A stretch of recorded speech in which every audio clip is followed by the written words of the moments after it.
Bonjour, bonsoir. Bandeko nanga, abonné nanga, na pesbino, bonjour, bonsoir, ça dépend à laquelle vous nous suivez. Na yeli surtout sur la Likambwa Congo, les pommes de Congo nous concernent tous. Je vous dis merci beaucoup, t'as beaucoup été belé. Comme ça, après vous, je vous rejoins après le générique. À tout de suite.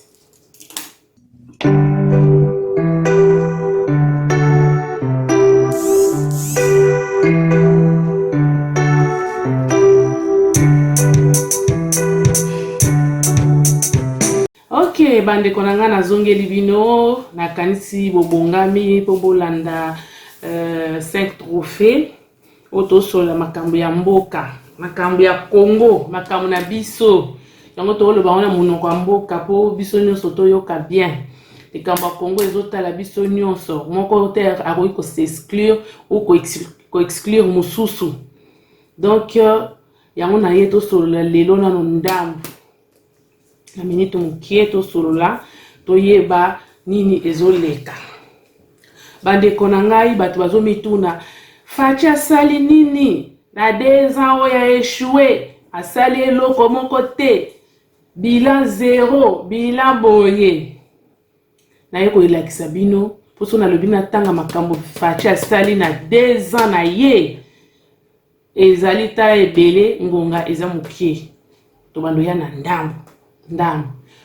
Félix na 2023 azana bilan ya koloba. Azana bilan ya ko présenter na peuple congolais. Parce que on a 2 ans na ye, asalaki, agéraki ye mon côté. Bozolo bo Félix agéraki non, gouvernement ezaki ya ilukamba. Félix a eu pouvoir mazaki na majorité te. Muto azaki en tête ya majorité ezalaki FCC. Nana azali ko chapeauter ilunga ilukamba. Donc c'est bon que gouvernement ya Félix est échoué. Boza mitema mabe. Il faut botuna ilukamba ebisa biso asalaki nini parce que na gouvernement ya ilukamba bango nde bazali ko Assemblée nationale ezaki bango. Ba poste clé nyonso finance ezalaki bango. Donc gouvernement ezaki ya FCC. FCC a kendaki totalement te FCC azaki la même mise na ba nini makambo ya mboka. Donc bokolo bateke bilan wana ezaki ya Félix yemoko te. Bilan ezali partagé. Mais na kati ya bilan wana ezaki partagé, Félix abundi lokola mobali, lokola elombe pour déboulonner système oyo ezali coché croc en jambe. Aujourd'hui c'est FCC problème na bango ezalaki lokola ba échoué na 20 ans.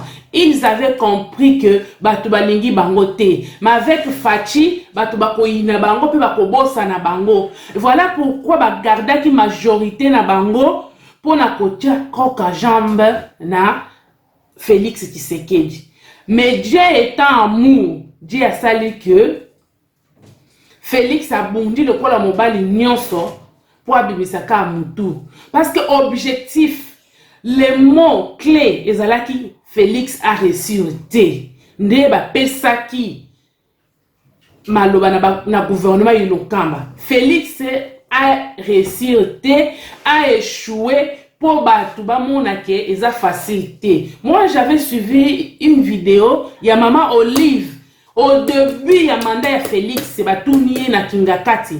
Alors oui, il y a moko akomona, akomona ke koza la facilité, il y a moko akomona ke eza facilité ko bongisa Congo. Donc dans leur tête, ils se sont dit, le kola biso to échoué, mutu mususu a réussir te. Ce que Félix a réussi, donc bato bako bossa na bango, bato bako linga Félix makas. Pour faire les coques à jambes, Félix a réussi. C'est ça le but. Il y a FCC dans le gouvernement et le CAM. Donc le 2 ans, depuis Félix a vu pouvoir. Si le gouvernement y a eu CAM avant, il y a sacré. Bila Wanabotuna, FCC, ce n'était pas Félix qui gérait le gouvernement. Le chef du gouvernement était Ilunga Inukramba avec comme leur autorité morale Kabila Kabange Joseph. Donc, à ce point, jusque il a sorti à nini 2 ans wana koki ko senga bilan et pas Tshisekedi Tshilombo te bokotuna Kabila Kabange Janine Mabunda l'Assemblée présidente et Assemblée nationale Ntambe Mwamba na Sénat président ya Sénat Ilunga Ilukamba président ya gouvernement Tozi justice azalaki ya FCC Tozi nini finance sele ya languli soki ya laguli soki ya laguli FCC boye bibino nyonso ndenge FCC asakani na Félix ministre moko te azali kotosa Félix soki Félix alobi likambo soki Félix a convoqué manifestation ou réunion bango bakei na kingakati tozali komona ba vidéo de wasa ba réunion donc il faisait tout pour humilier Félix basale tout pour Félix à réussir. Comment vous pouvez vous rendre compte un premier ministre un ministre de la justice bazo PC ba ordre azo loba yeme ya lobby vous vous rappelez mon côté azali kotosa Félix c'est là ya guni yelo bretala ki kaka mbongo ya Kabila bima nem pona kobimisa mbongo pona banque du sang c'est là abimisa te lelo so ba lobby ba landela c'est là boko ba acharnement comme matata pono acharnement donc le kolo ba yibi ba vandi na bango peuple atikali na nzala acharnement mais l'acharnement wana bozo zwa bilan wana nyonso ya 20 ya 32 ya Mobutu nyonso botiamo et pas Félix comme si Félix muto amemaki nzala comme si Félix azala bâton magique dans le 2 ans ceux qui 5 ans ayeba la moko abeki pouf bato babandi kolia aussi longtemps budget ça na maboko na bango ba mbongo ba yibaki ba simbi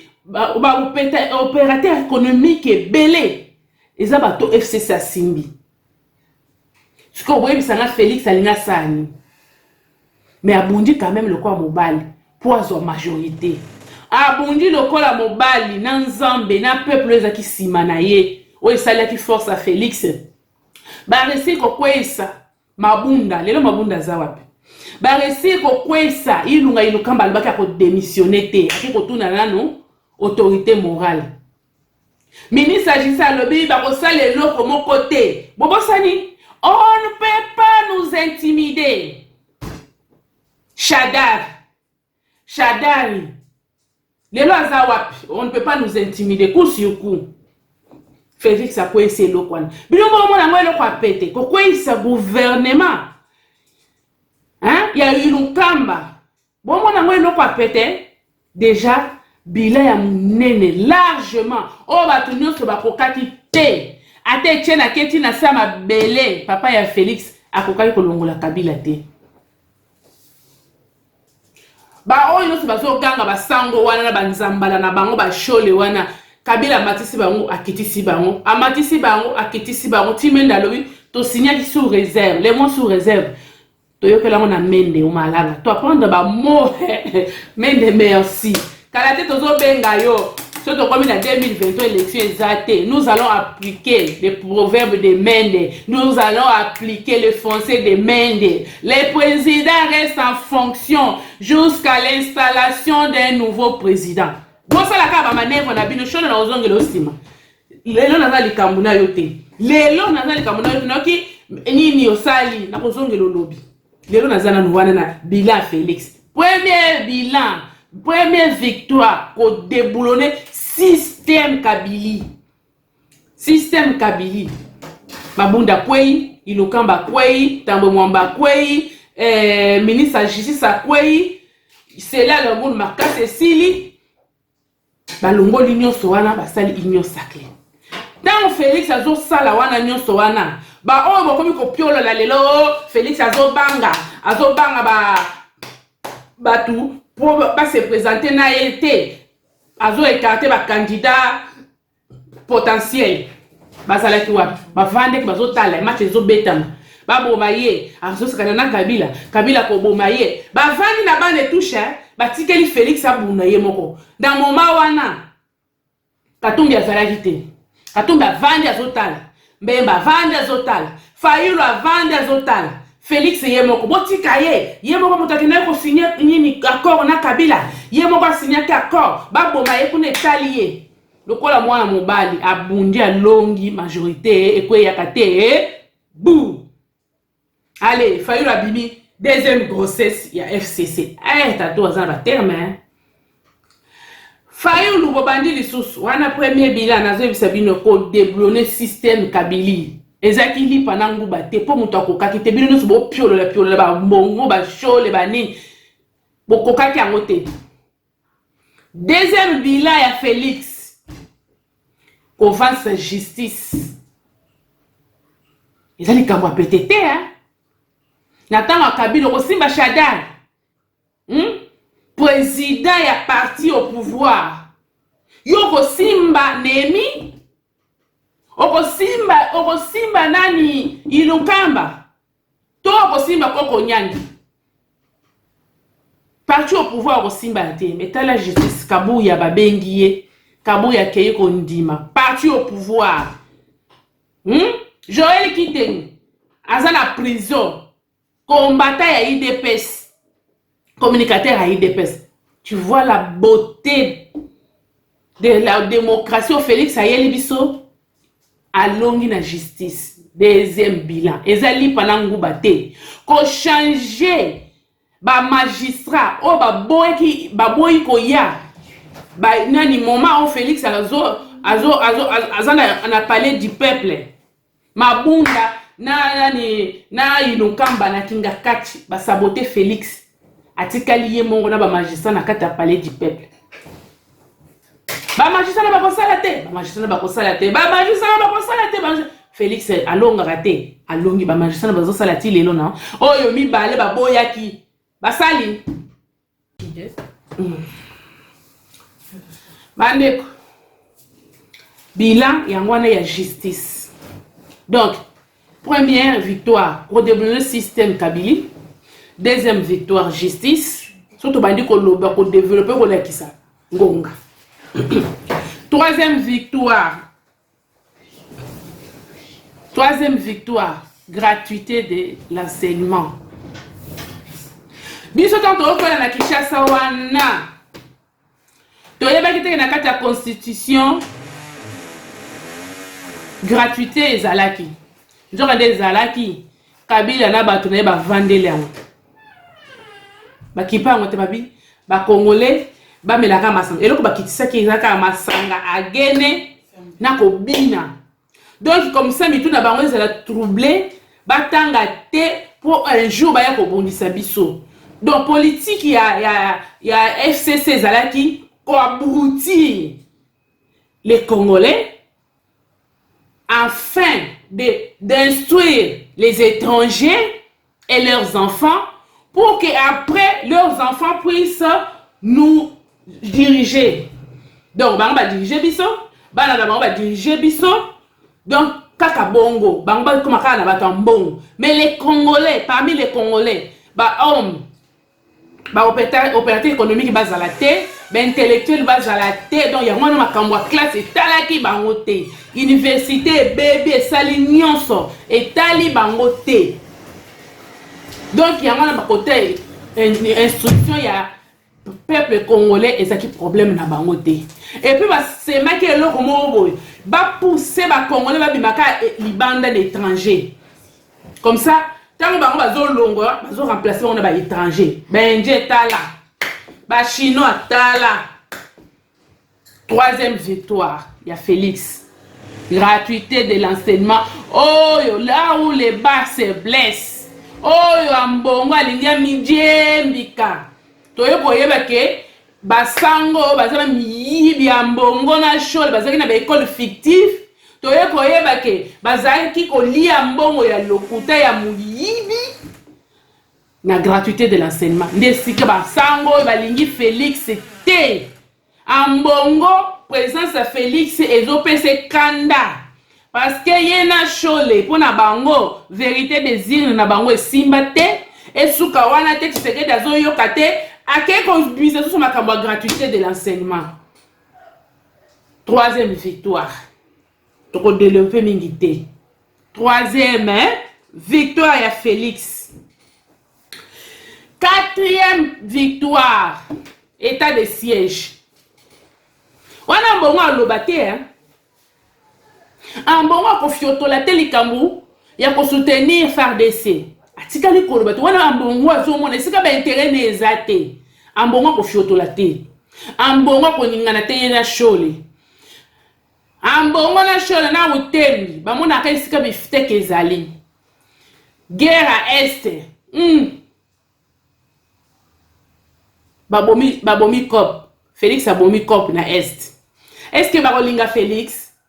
Bakolinga Félix te. État de siège. Le bato à est. Bazola quand même pongi. Na bano ba nzamba zanzambe. Il fallait kabana na babima. Mwana na lobaki. Ce bolande mwana lobaki na zana clé USB. Na kopesa yo. Ayebisa ki Félix. Na kopesa yo. Yo kasi mwana na sanzi makamute pa Félix. Na mwana babimaki babuka ki liboko wana ayena nini. Yo kasi mwana na sanzi biloko te. Sanzi babor. Donc Félix a gagné. 4e victoire. 5e victoire ya Félix. Bilan obuni bozulu kato ebite so bolu kabila akende kotoka Yesu na lola kitisaye. 5e bilan. Oh 18 ans ba salite hein. Félix kana 2 ans na kati ba koka jambe na kati ba mikakatano na kati ya boye. Azobunda. Carte visa. Hey, nde mama na likaba. Félix a tché moto na libula banzoi. Ba bimela wapi. Ba désactiver. Carte o muta vanda ki ne kaka boy. Akai kotoka na trésor public. Sans kosenga permission. Sans nini peuple azokufa nenzala.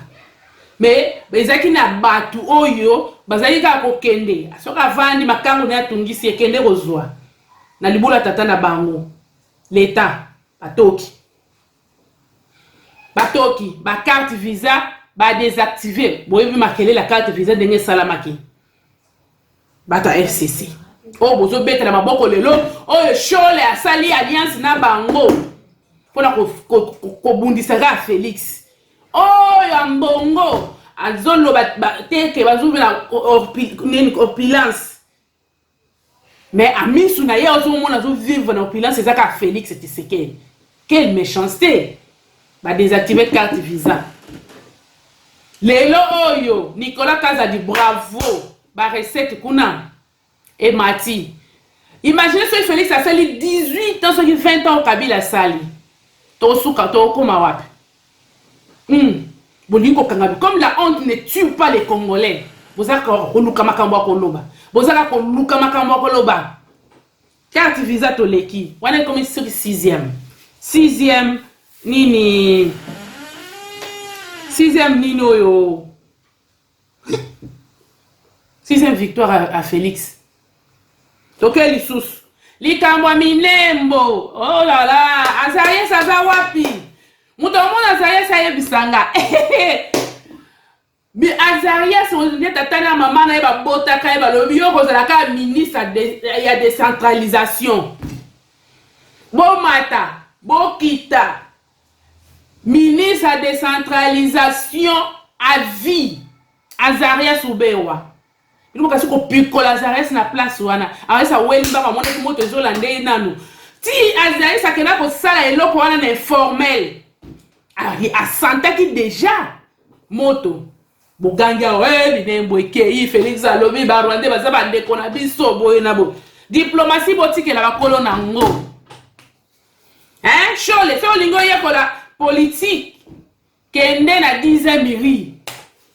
Kabuya zawana bashole bazawana kabunda zawana bakola kiso diplomatie pozolo bana na divagation trop. Ozolo na divagation trop chole na mbongo. A trop parler na divagation, vous avez la béret, vous avez ridicule. Vous avez crédibilité, vous avez, à force de parler. Lelo oyo, asaye sazawa pina na poste na ya vie. Asundoli yango. 7e victoire, ya Félix. Ok. Azaria c'est. Bolobaki ne bandeli pondon dimaye. Kazali président décryptage et prisonnier. Hey.